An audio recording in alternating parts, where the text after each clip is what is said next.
This is a demonstration of a reflection for a mini golf environment. The concept on this one is extra difficult. I'm starting from this hole, this white ball, and I have to get it into this hole.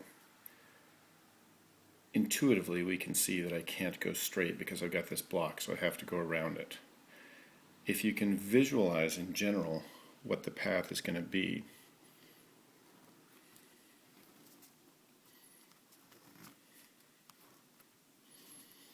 it gives you a concept from which you can work.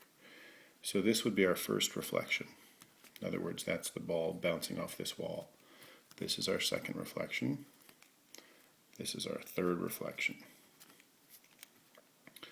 So each reflection takes place over a line, or a line of reflection. In order to discover the path, I have to go in reverse. So I begin at the hole, and I reflect it over the line of reflection for R3.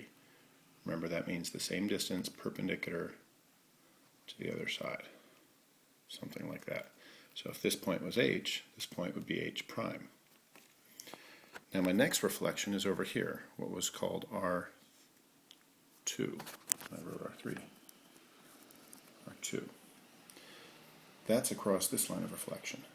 So I'm going to need to reflect my point H prime across R2.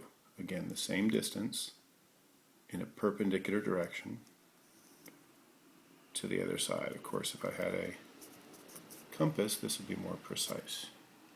But there's my point H double prime. Here's H, H prime, H double prime.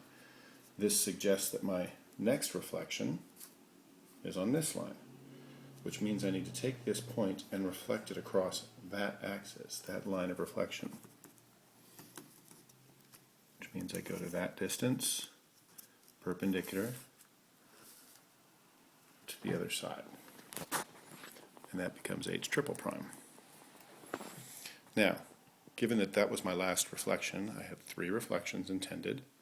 In reverse order, I reflected once, twice, 3 times.